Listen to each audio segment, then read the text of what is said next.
What do you think of when you think of a LEGO game? Is it the whimsical nature? The charm? The engaging but simplistic gameplay? Maybe it's all of the above. So what makes LEGO Star Wars: The Skywalker Saga a LEGO game? The game displays the 9 main films in the Star Wars franchise from The Phantom Menace to The Rise of Skywalker. Each film contains a 5-mission structure which shows a simplistic rendition of the events which happen in each instalment. With over 20 planets to explore and an unbelievable number of collectibles to find, this game is massive. The character roster, coming in with a whopping 380 characters for you to play with, can be rather jarring and intimidating, as if it's quantity over quality. Because that's exactly what it is.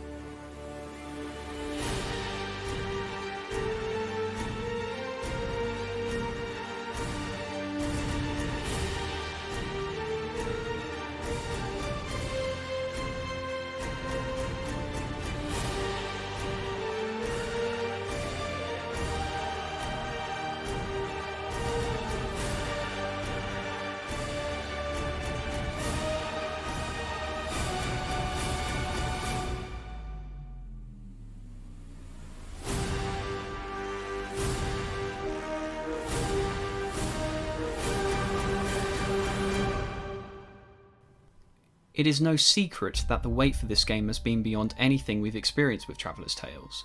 But overall, the game delivers on what it promises. All 9 films with a semi-open world to boot. But does that make it worth the wait and an unforgettable nostalgia trip for all ages? I'd argue it does not. With Traveller's Tales' insistence to make the games bigger and better with each instalment in the multitude of franchises being Legofied, the Skywalker Saga has lost touch in what made its first 2 entries so memorable and delights to play even today 15 years on. The LEGO formula for games are as follows. You play a mission, either solo or local cooperative, solving puzzles as well as fight a boss at the end on a rather spacious environment. The puzzles can be as simple as pulling a cord or a multi-layered affair with plenty of variation and imaginative visuals. You will often be tasked with clearing out a few enemies on the way while collecting studs to progress your meter to becoming the true lord of LEGO games, shall we say. However, the main appeal to the LEGO games are the humorous changes made to the IP and the numerous puzzles in which you and a friend will have to overcome to get to the next area. The Skywalker Saga does one of these points in its 5-mission act structure. The humour throughout the multiple cutscenes or interactions from characters in the levels are all there and they're good. But the puzzles are gone. The expanding levels are gone. Replaced instead with a short corridor and a boss fight, sometimes with no boss at all. Playing through the game, I began my journey at the beginning of the story, The Phantom Menace. I was confused at how suddenly I was rushed into the events of the film despite not being in a level. Identical to the movie, Qui-Gon Jinn and Obi-Wan Kenobi arrive on the Trade Federation ship and wait to be seen. Negotiations go south and hijinks ensues with the player fighting through the battle droids as they walk from the start of the corridor to the end and leave the ship. This is part of the open world rather than an actual level. I have absolutely no problem with this. I've played Lord of the Rings, DC supervillains, Marvel superheroes. All of these have open worlds, but the difference is that they don't feel lazy or bloated. Following this, the pair land on Naboo, where they meet Jar Jar with some LEGO humour added in for good measure. Jar Jar walks you forward to a lake and you get transported into the Gungan home. Another cutscene plays and Jar Jar takes you to the sub which will take you to Theed. Enter the first mission. The first mission, titled A Bigger Fish, has the player shoot at a fish, dodge, rinse and repeat, until it gets eaten by another. You then repeat what you just did, shooting a mini kit or 2 along the way. You then pop out the sub, and the mission ends. During all the terrible LEGO game levels I've played, this is by far the most lazily designed one of them all. For comparison, the first mission of LEGO Star Wars is titled Negotiations, and follows the journey of the 2 Jedi on the Federation ship. The opening of the level has the player break down the door with the Force as well as fight a small wave of battle droids. The player is then introduced to TC-14, which introduces the mechanic of the wall panel. Simple, iconic, and adds that player variety in the early LEGO games which screams, "You can't use that yet." Brilliant. If we're talking about accessibility to levels, this character allows you to collect more mini-kits off the beaten path. Fantastic level design as well as replayability. It teaches the player immediately that you will find other characters along your journey which allow you to return to areas in which were inaccessible previously. Using the droid to progress to the next room, you are presented with another panel or a pile of bricks to build, depending on what version of the game you're playing. The next room requires the Force to remove the debris blocking the way.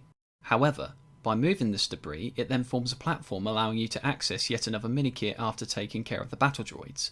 Now you are introduced to the staple of LEGO games, before the Skywalker Saga, the wide camera view. You continue down the path before meeting two destroyers. Upon taking down both, using the Force you can make a platform on either side before jumping over the ray shield and standing on the two buttons. This then drops the shield to allow your droid companion to open the last panel to finish the mission. This is a very simplistic version of a starter level in a LEGO game, but it is worth noting that this was the first traditional LEGO styled level, and yet it's still more complex and varied than the starter level of the Skywalker Saga. Don't worry, I won't be going through every level in excruciating detail, I just wanted to give an example. A Bigger Fish begins an annoying trend in the game of adding guns to boring vehicle levels. Weapons are admittedly only added to 2 vehicle levels where they really shouldn't, but in terms of shaking up the formula of vehicle levels, there is one instance where the vehicle has no guns and truly captures the essence of the scene it was trying to adapt. The Boonta Eve Classic is an incredible adaptation of the original level. The added first-person perspective creates this sense of experiencing why humans aren't supposed to compete in this race. The razor-fast timing you need to dodge the environment in front of you was the only time the game made me feel like I was experiencing a moment from the films as intended. The only negative I have with the level is a nitpick which pulled me out of the race. Anakin's speed are damaging, forcing him to fix it with a delayed QuickTime event felt like adding variety which wasn't needed. The level also allows the second player to enjoy the experience as much as the first player, something which is truly neglected in this game. By allowing player 2 a second pod allows them to take part in the race. Through the way this game handles player 2 gameplay, I expected the second player to oversee a turret or god forbid fixing the engine with a QuickTime event. But no, they thought about the second player for once. So in terms of the vehicle missions where you shoot again, and again, and again, and again, again, and again, the speeder changes it up but it's the worst one. And again, and again, and finally, again. There is one which breaks the norm. Essentially, each vehicle mission bar 2 is a dogfight. There is very little variety in how you would approach these fights. Makes me almost glad we didn't get an adaptation of Battle over Coruscant and the run on the second Death Star. Each encounter boils down to shoot fighters, turrets, wait for a bar to go down, mission over. Another example from the simple, uninspired mission structure seen throughout the game. Every vehicle is terrible to control, so stiff and static. When turning, you don't feel as if you're in a starfighter, but rather your Nan's stairlift. It is painfully slow with little to no manoeuvring capabilities. The game truly regressed in this area from the engaging, fluent controls from 2016. The only upside of these missions are the visual spectacle, almost as if you're playing Battlefront 2 or Squadrons in LEGO form. However, this quickly gets boring and repetitive as you play the same fight 11 times over the course of 9 films, never changing the formula for these encounters. The second player wasn't considered in the development for this game. LEGO games try, although there are exceptions, to balance the gameplay to always benefit both players. The Skywalker Saga does not. From the very first mission, player 2 shoots the fish while player 1 moves and dodges the ship to avoid danger. This continues for missions such as A Wrestle with a Wessel, which is an awful adaptation of that scene. Wouldn't it make more sense to have one player dodge the cars in the same vein as the pod race while the other spends their time diving through the onslaught of vehicles like Anakin did after jumping out the speeder? This could then end with a split screen effect where one player bashes the car while the other maybe dodges on the side of the car and possibly a QuickTime event. This would add more variety to the encounter for both players, rather than a slug-paced car chase through a boring landscape. Giving the player more control of the movement in this level was a mistake. If this was a cinematic level like Battle over Coruscant in the complete saga, there could be obstacles to destroy which are compulsory to progress. The power cup links are not this. Changing the perspective to incorporate the y-axis rather than the z would do wonders for being faithful to the original scene, as well as a fun, chaotic trip through the towering landscapes of Coruscant. This level is far too slow, too long, and boring. This problem doesn't just affect the vehicle levels, but boss encounters too. There is one boss battle in the entire game which feels like it incorporates both players effectively and is yet still inconsistent. The third mission of Episode 1, titled Better Call Maul, has Obi-Wan and Qui-Gon face Maul, revisiting all the areas in which are shown in the fight. There is a single moment on the bridge in Maul's second phase where he stands in the centre, as each player is either side of him. Maul will cycle between the two players, allowing the other to punish while another distracts. This was well executed in single player also, as you seamlessly switch between the two characters as you fought the Sith Lord. Granted, this has been done multiple times in other LEGO games, but this was a celebratory moment for this game. Contrast this to the High Ground, a pivotal moment in the franchise. Obi-Wan vs Anakin. Player 1 has an incredible duel making use of the front half of the hub world of Mustafar, which spans across 5 phases. From the landing platform, the control room, the walkway, the tower, and the hover platforms. This level is good from a design perspective and a cinematic experience. For player 2, this fight is a waiting game for player 1 to finish their phase of fighting Anakin so they can unlock a door as R2-D2 and C-3PO. Who thought this was a good idea when the optimal way to do this level was already done in the complete saga? Why not just replicate it and change the setting? Maybe they wanted the impact of fighting Anakin as Obi-Wan. Again, if this was the case, why not return to the Lord of the Rings formula or LEGO Star Wars 3? Have player 1 fight Anakin, then have player 2 fight Palpatine as Yoda. Done! Granted, this would be hard to pull off with seamless rendering of 2 environments simultaneously, but this is what this generation of console is all about. Freeing up the Senate Showdown level would allow for Battle over Coruscant to be realised too, killing 2 birds with 1 stone. The problem is apparent in almost all the boss encounters. The open world battle against Jango Fett on Kamino has player 2 use R4 to basically watch player 1 fight the boss. Grievous is a lightsaber duel between player 1 and Grievous, and player 2 is subjugated to the role of Cody. This would be solved by allowing the first player to fight Grievous and player 2 can fight Palpatine as Mace Windu. The fact that this wasn't a mission is so confusing to me. Literally title it, I am the Senate. Done. Instead, we got the admittedly less tedious return of the escape on Kashyyyk. Although there is one instance where they allow the first and second player to fight each other, this takes place in Fulfill Your Destiny, where player 1 plays as Luke and player 2 controls Darth Vader. And yet the objective is still to defeat Vader. To progress the mission, player 2 must let player 1 defeat them. You can't beat Luke as Vader, I checked. The only reason you can control Vader in this fight is because you need to later. If you're not going to follow through with the dual mechanic of player versus player, begin the level fighting the Emperor. It would serve more time to making that fight more interesting anyway. I would never want to play this game with another person because I feel sorry for them watching me play the game, as they must stand there and wait for me to progress. The combat was the most radical departure from the LEGO games, and overall, it's a solid system. Using a beat-em-up styled approach for a combat works wonders for the game. Having stormtroopers learn from your moves, making you uppercut them is a welcome addition. Using in my case a combination of A, B and X buttons, while the combo meter on the left fills for more studs through every successive hit, is fun. This style of combat works for hand-to-hand combat and lightsaber combat. The blaster combat has depth to it also. Having headshots not only do more damage but knock off the helmets of each trooper. Shooting the legs will cause a stormtrooper to either hold their toe in pain or comically fall to the floor. Little touches like this make the combat fun and engaging. The blasters themselves feel great with the over-the-shoulder perspective, they're responsive and are fun to use. But the lightsaber combat is where the game truly shines. I'm not saying it has the depth like Fallen Order, but I'd be lying if the visual fidelity to how the battles feel when compared to the films isn't insane.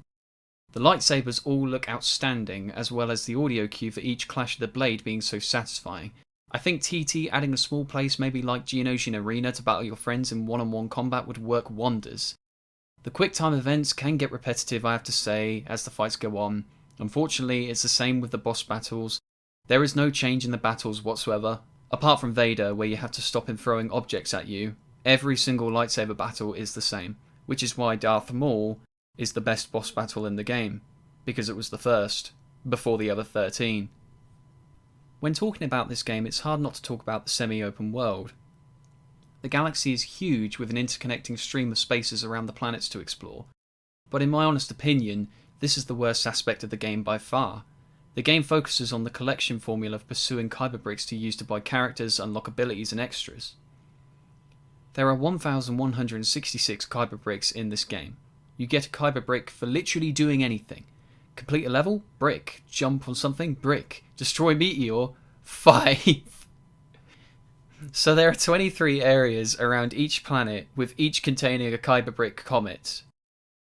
This is 115 bricks down already. Each mission requires you to collect 5 mini-kits, True Jedi, 3 side missions and finish the level. This is 6 Kyber bricks per mission. That is 270 more bricks. Added together, that takes off 385 bricks, still leaving 781 bricks to collect in the open world. This is insane. LEGO Marvel Superheroes has 250 gold bricks. DC Supervillains has 200. LEGO Marvel 2 has 255. Why is it so big? I finish an open world of a LEGO game for fun or necessity. The only time I don't is if it's too big or I don't care. I didn't finish Superheroes 2 due to the size, but I've done Superheroes twice. So why did I bother with the Skywalker Saga? Because everything I buy a LEGO game for is exclusively in the open world. All the puzzles missing from the levels, well, there's 29 of them on each world. They may be bad, but they're there. The worlds are nice, but they're just too big and empty. The Skywalker Saga is insistent on the player interacting with the hub worlds throughout the story, mainly because without them, there is probably 20 minutes worth of content per episode. To combat this, the game takes an excruciating amount of time in between levels where absolutely nothing happens. I'm going to speed through the downtime between the levels and Attack of the Clones. Right, so level. Shoot Wessel. Level ends. Okay, walk to the diner, talk to Dexter, serve food, talk to Dexter again, cutscene, walk to taxi, spawn at district, take second district taxi, go to temple, panel, cutscene, walk out of temple, take taxi back to district, leave on ship, arrive on Camino, walk with dude, meet Django, cutscene, run outside, fight Django, cutscene, run back to ship, leave planet, walk to next planet, level 2 begins, cutscene, shoot Django, level ends, cutscene. This is the structure of the open world when experiencing each film. The game does nothing to entice the player to leave the main objective because they don't have the correct characters to do any of the puzzles. This all feels like padding. That's all the game is. Short bland levels which then transition to the open world to walk around and waste time to progress. All this time could be avoided with one cutscene which shows visual humour throughout and then the mission begins. This would save half an hour of filler. They wouldn't do this because then it would show how shallow and lifeless this game really is. Visually, every world is spectacular. I can't commend the art department anymore if I tried. The art direction in this game is incredible. The change from TT's game engine to NTT was a risky choice, and knowing what I now know, they shouldn't have done it, but I will take this time to sing the game's praise for the visuals because they are gorgeous. The fact that each environment reacts with the figures is inspired. Whether you're travelling in the sand-covered deserts of Tatooine or Echo Base on Hoth, or even the forest moon of Endor. The elements interact with every single character. Helmets, hair, shoulders and feet. It adds this sense of realism to the stylised LEGO approach, and I absolutely adore it. The lighting in this game is beyond anything LEGO have done to date. This doesn't just look good for a LEGO game, this looks good for a game in general. The early screenshots which were released for the game are so faithful to the final product, I'm convinced that the extra time was needed for filling out the open world. Which I'm certain of since Kajimi is a planet which you can visit but cannot explore. The graphical fidelity changing from cutscene to gameplay is basically seamless, to the point where the cutscenes look as if they could be from the films. Travelling through space is fine, until you must take part in a mission. Smuggler on missions are the most boring thing to do in this game by far. The structure of these side missions are as follows. You receive a package which you then need to take to another planet using hyperspace. However, 3 waves of enemies come and stop you reaching your goal. These change from each trilogy depending on the planet you travelled from. This is a good concept in general, but this never changes the formula. You receive a package, and then you encounter a space battle 3 times, and then you arrive and receive your character. This happens over 10 times. I miss the days where you just got a character from going into a secret area of a level in the open world. rather than just walking up to the person and buying them. Or beating the level and having access to every character in the level whether you played as them or not. It is a red flag if you can unlock a dark side character after your third mission. The characters matter in name alone. Barely any unique abilities are given to a single character. On the one hand, I like the idea of upgrading the classes for characters to speed up time, such as skipping panels or the time in which is needed to climb a net. This is almost a confession stating that the developers realise how tedious having so many panels in the game truly is, though. This system is clearly there to combat TT's lack of variety in character abilities, but I feel it's purely there for the fact of making the character roster larger for the sake of being larger. Do we really need 10 different alterations of thin? The Force Awakens fixed this problem, allowing characters to progress and use other abilities as the same character. For example, Rey started off with just a stick which was used for pole swings and levers, also adding her binoculars to detect hidden objects. These were a good basis of abilities which suited her character. As the story progressed, she'd gained access to a blaster and then a lightsaber, but that final interpretation of Rey had all these abilities in one character, which all four are used to progress through a level. The Skywalker Saga has characters forget skills as they progress. Finn can no longer use First Order terminals when he becomes part of the Resistance. When Rey becomes a Jedi, she can no longer use her scavenger skills. This feels like mindless padding of characters to get the total amount as high as possible. I don't understand the need to make this decision when you consider the UI. The HUD is the most cluttered, cheap-looking HUD TT have ever made in my opinion. Gone is the simple, iconic True Jedi bar, replaced with a bar which stretches across the entire top of the screen. To the right hand side, depending on if the second player is joined, will be their character as well as a combo meter. Along the bottom is instructions on how to fight in duels, and on the left is the mini-map as well as the player 1 indicator. As soon as I figured out how to turn all this off, I did. Having the True Jedi meter have a silver, then a blue, and then finally a purple bar is so strange to me. With it boarded up, it just looks clunky compared to the original simple stud bar. Having the characters be separated into different categories was a wise decision when considering the amount there is. Colour coding is helpful through allowing players to notice exactly what their character can do. However, the large full character sheet is gone, replaced with a thin scroll page of characters which sometimes appear and sometimes doesn't. It is understandable why they didn't create one massive sheet of characters which fills the entire page, constantly changing characters automatically watching the circles dance on screen. It would be too much. Oh wait, DC solved this. But this number is way too big for its own good, to which it becomes a detriment to the flow of the UI. Scrolling through sections of classes takes time in which is just an annoyance for the player.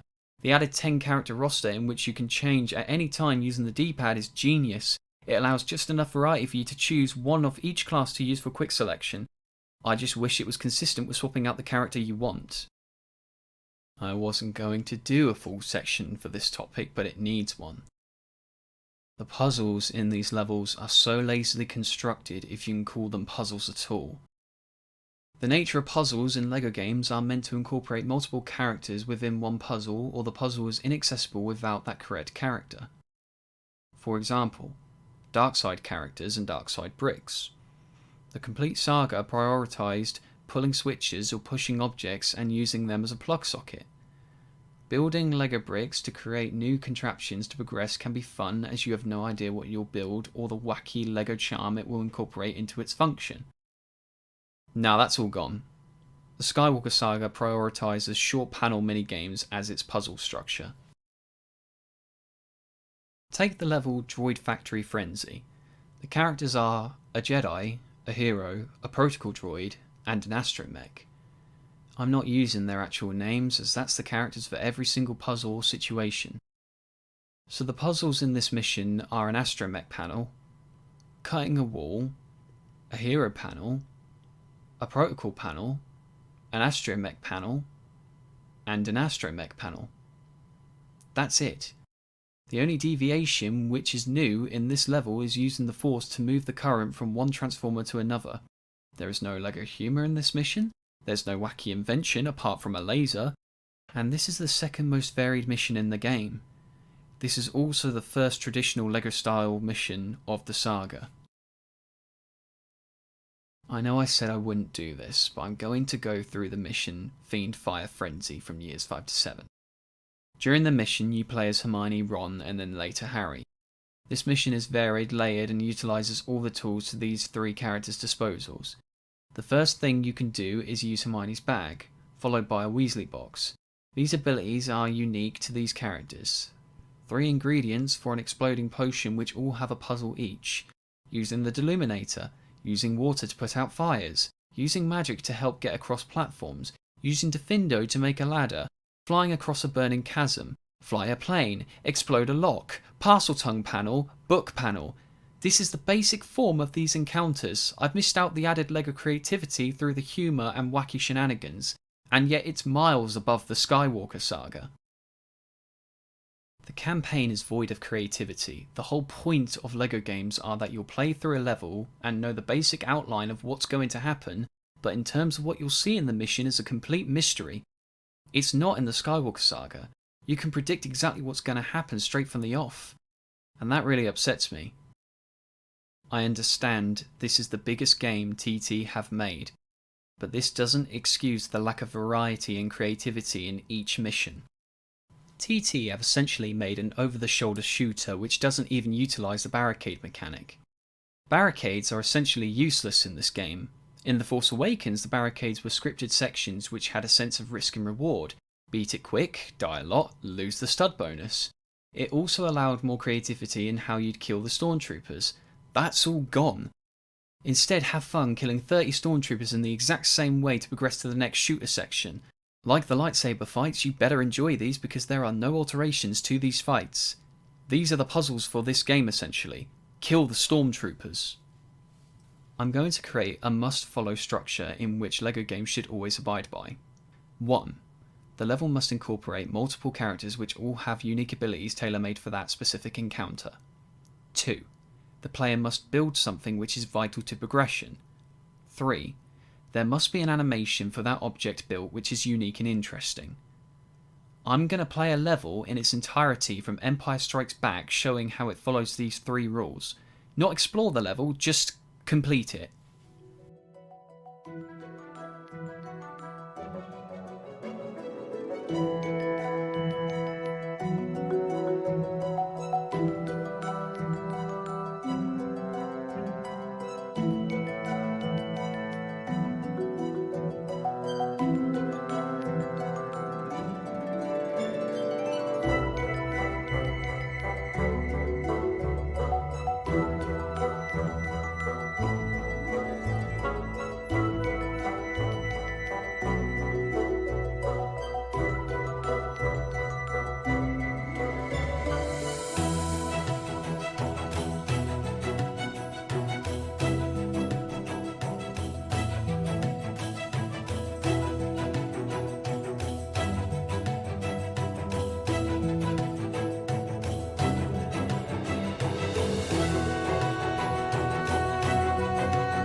So none.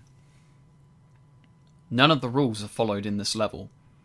1 character, 1 non-buildable obstacle, no animation. This is terrible. There is no other word for it. I have absolutely no idea how this was allowed to be a level in a LEGO game. All you must do is grapple a hook, shoot a power core, and take a key card. And then you can just wait. But to speed things up, you can shoot wave after wave of stormtroopers coming at you as Chewie painfully pulls down the ramp as slow as possible to waste time. The fact that this mission has 2 instances which require a single person to do something is embarrassing. This was the reason I made this video. The most basic form of progression in these games is the animation which plays for conquering that area. The animation is comprised of the squash and stretch principles, or anticipation and reaction. An animation in a LEGO game is meant to guide the player to the next objective. This is replaced with markers within the levels guiding the player every step of the way. The only reason this system was created is because the over-the-shoulder perspective does not allow full view of the level. This is for its benefit though, because if it did, it would show just how empty these missions are. The other instance of this waiting mechanic is used in Hunk of Junk, where you must repair the Falcon. So you cut a wall, you use the force to open a hatch, and move the energy plug. Don't worry, we'll get to those.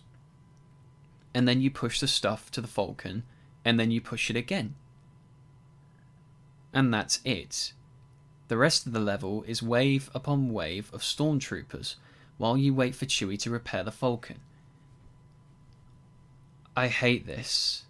This is so outdated in level design. Hell, it's the padding Deathly Hallows Part 2 needed to make it last longer than a 2-hour game with Hermione opening doors for 5 minutes as you protect her. This was criticised. So why isn't this?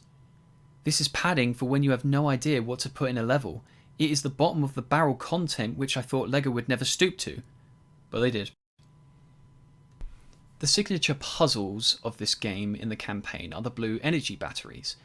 You will either pick up a battery with your hands or with the force, walk a little bit and plug it in, and that's it. There is no LEGO humour or creativity after that fact. Remove a battery, a laser wall falls, put one in, a lift goes up, and bar the pushing of an object or a panel, this is what you'll be doing for most of your time in the game. This little puzzle to open a door. There is no mechanic to charge these with lightning from a Darkside character, because there is no lightning character. There's no Darkside bricks in the game. Darkside characters are basically Jedi, except they're more expensive and they can choke people.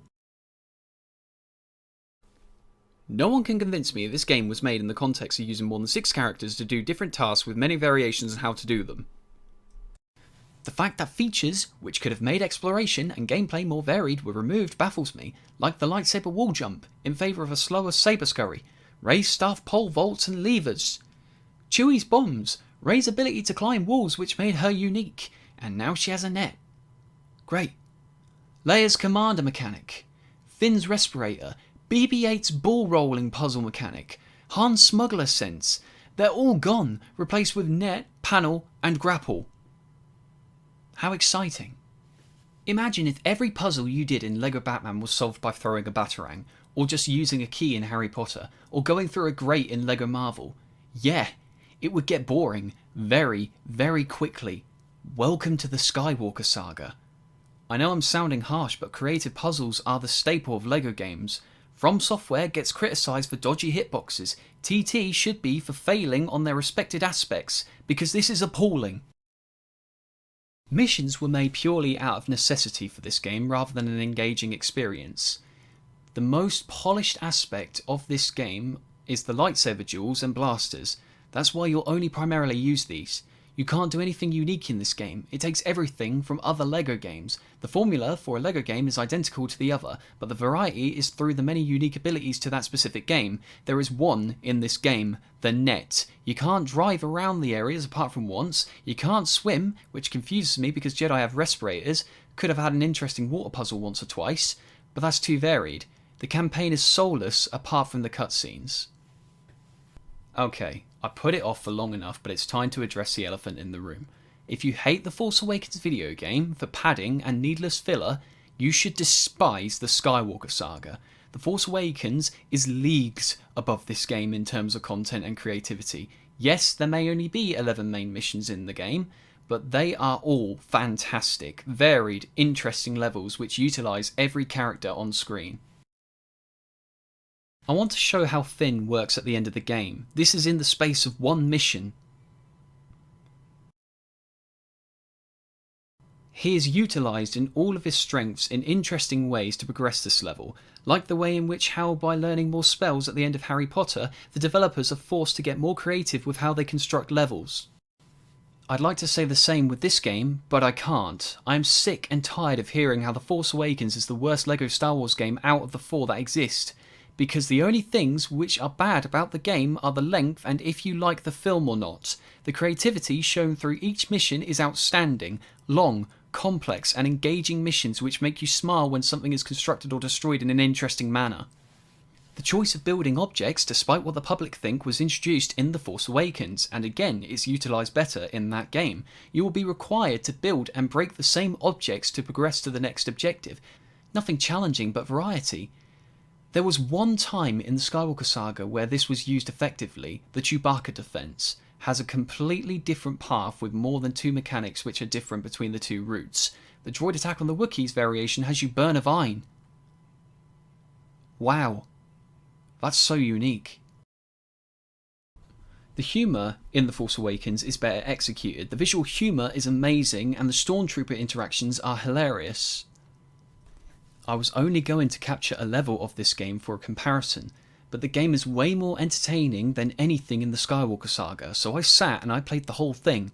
The only excuse TT have for the Skywalker Saga being this lazily constructed is the length, but if the length is the reason they compromise on the core aspects of their games, was it worth making a 9-movie saga?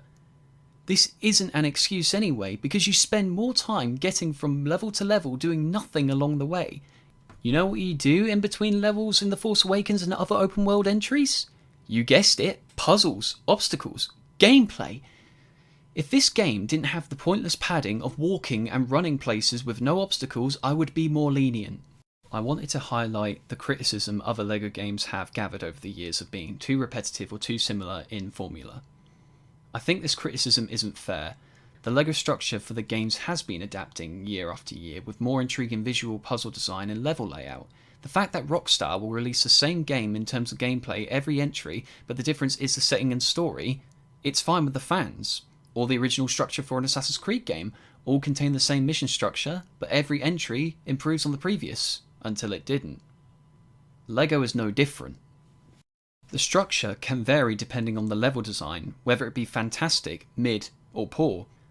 I understand that LEGO games are primarily for children when talking about the complexity and structure, meaning that maybe they can't spend the time constructing massive battle sequences which make you feel like it's from the movie Oh Wait. The difference between this and this is staggering. A perfect example of a recent LEGO game which succeeds at all the principles I said make a level is DC Supervillains. I'm not going to sit and explain every mechanic you use in the level because it would take too long. All you need to know is that each character is used multiple times, the level design utilised the space perfectly, the LEGO humour is fantastic, as well as multiple moments having incredible animation and imagination throughout. This is the perfect LEGO game. It's not my favourite, but what it does with all its characters and the 36 abilities they have is genius. Everything the Skywalker Saga does is better in any other game. Open world side missions, tedious slogs with shooting enemies or ships. The Lord of the Rings side missions have you collect items within the levels to then give to the people that asked for them, meaning you're not detracted from the main aspect of the game, but rather these work in service of the progression. Each vehicle mission is better in other Star Wars entries. The flight control in The Force Awakens makes use of what a starfighter would do. You can fluently do barrel rolls while maintaining speed. You can change direction effortlessly with a loop, and the scripted chase sections or escapes are visually enthralling. Climbing a ladder takes so long in this game that I'm convinced it was there to make levels last longer. In comparison, DC Supervillains. The fact that there is one instance in the entirety of the story mode where you can explode a gold Lego object with a bounty hunter character is dumb, and that instance leads to a switch which brings down a bridge in the most boring, uninspired way possible. Comparison time. Bridge in Skywalker Saga. Bridge in Force Awakens. Bridge in LEGO DC Supervillains. how does this game have the reputation it does? Boss battles in LEGO games are not difficult, but they are visually compelling. Whether that be a giant plant, a falling platform, a duel over rafters, a massive imposing threat, diving to reach a boss, using the environment to kill a boss, switching between perspectives to kill a boss, guessing what the boss will use to combat the boss, there are so many instances of entertaining boss battles in LEGO games.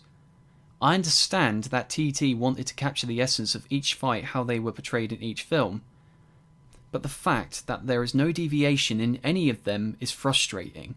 Why couldn't we chase Grievous? Why couldn't we lift objects back towards Dooku? Why couldn't we fall down this pit? This is the most annoying because it's in the game. The removal of the character customization was disappointing for so many players, but it hurts more when you see how far the customization has come over the years. DC supervillains' plot centers around your created character becoming stronger and gaining more abilities as you progress through the narrative. The fact that you can customize what your beam will look like, as well as the colour, change the colour of your body, face, and environmental attacks adds this sense of replayability, as well as showing just how far TT have come with this concept, which is a core fundamental part of their games.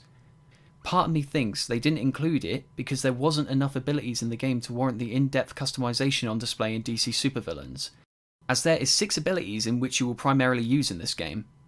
It's a bit of a step down from 36, isn't it? I can't talk about this game without talking about the unfortunate factor of crunch. The article by Polygon will explain the whole situation, which I will link down in the description. This game took 5 years to make, and I believe it. This is by far the largest LEGO game to date, and everyone who worked on it, despite what I've covered, should be proud with what they've made.